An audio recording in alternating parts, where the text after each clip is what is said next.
वासुकी नाग भारतीय पौराणिक कथाओं में नागों के महान राजा माने जाते हैं।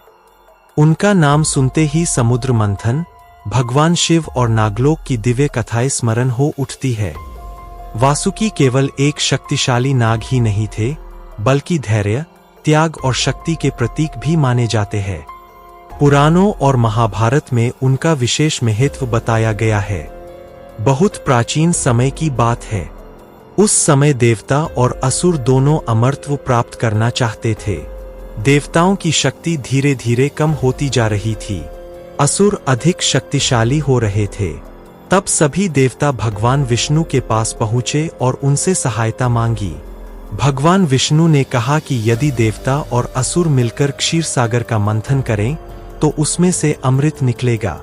उस अमृत को पीकर देवता पुनः शक्तिशाली हो जाएंगे। लेकिन समुद्र मंथन कोई साधारण कार्य नहीं था।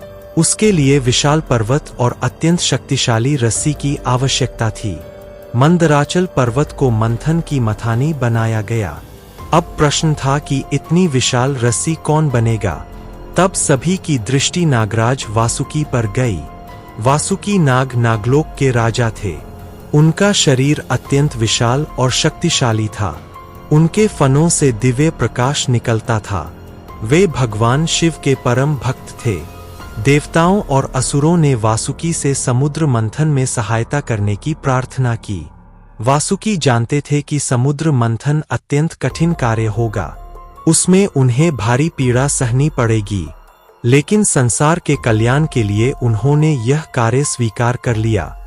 इसके बाद मंदराचल पर्वत को समुद्र में स्थापित किया गया। देवताओं और असुरों ने वासुकी को पर्वत के चारों ओर लपेट दिया। असुरों ने वासुकी का मुख पकड़ने की इच्छा जताई क्योंकि वे स्वयं को अधिक शक्तिशाली मानते थे। देवताओं ने उनकी पूंछ पकड़ी। समुद्र मंथन आरंभ हुआ। देवता और असुर पूरी शक्ति से वासुकी को खींचने लगे। इस प्रक्रिया में वासुकी के शरीर को अत्यंत कष्ट हुआ। उनके मुख से भयंकर विषैली अग्नि निकलने लगी। असुर जो उनके मुख की ओर थे, उस विष और धुएं से कमजोर होने लगे। मंथन के दौरान मंदराचल पर्वत बार बार समुद्र में डूबने लगा। तब भगवान विष्णु ने कूर्म अवतार धारण किया और विशाल कछुए का रूप लेकर पर्वत को अपनी पीठ पर धारण कर लिया। समुद्र मंथन से अनेक दिव्य वस्तुएं निकलने लगीं। कामधेनु गाय, उच्चैःश्रवा घोड़ा, ऐरावत हाथी, अप्सराएं, लक्ष्मी देवी और अनेक रत्न प्रकट हुए। लेकिन अचानक समुद्र से भयंकर विष निकलने लगा। यह विष इतना घातक था कि उससे पूरी सृष्टि नष्ट हो सकती थी। उस विष का नाम हलाहल था। उसके प्रभाव से देवता, असुर और समस्त जीव भयभीत हो उठे। चारों ओर हाहाकार मच गया। तब सभी देवता भगवान शिव के पास पहुंचे और उनसे रक्षा की प्रार्थना की। भगवान शिव संसार को बचाने के लिए आगे आए। उन्होंने उस भयंकर विष को अपने हाथों में लिया और पी लिया। जब विष शिव जी के कंठ तक पहुंचा, तब माता पार्वती ने उसका प्रभाव पूरे शरीर में फैलने से रोक दिया। विष के कारण शिव जी का कंठ नीला हो गया और तभी से वे नीलकंठ कहलाए। वासुकी नाग भगवान शिव के गले में विराजमान रहते हैं। यह केवल आभूषण नहीं, बल्कि शिव और वासुकी के गहरे संबंध का प्रतीक है। भगवान शिव ने वासुकी को विशेष सम्मान दिया क्योंकि उन्होंने समुद्र मंथन जैसे महान कार्य में अपना योगदान दिया था। समुद्र मंथन के बाद जब अमृत निकला, तब देवताओं और असुरों के बीच संघर्ष आरंभ हो गया। भगवान विष्णु ने मोहिनी रूप धारण करके देवताओं को अमृत पिला दिया। इस प्रकार देवताओं को विजय प्राप्त हुई। वासुकी नाग की कथा केवल समुद्र मंथन तक सीमित नहीं है। महाभारत और पुराणों में नागलोक का वर्णन मिलता है, जहां वासुकी का शासन था। नागलोक एक रहस्यमय और दिव्य स्थान माना जाता है, जो पृथ्वी के नीचे स्थित है। नागलोक में अनेक महान नाग रहते थे, तक्षक, शेषनाग, करकोटक और अन्य अनेक नाग। लेकिन उनमें वासुकी को सर्वोच्च स्थान प्राप्त था।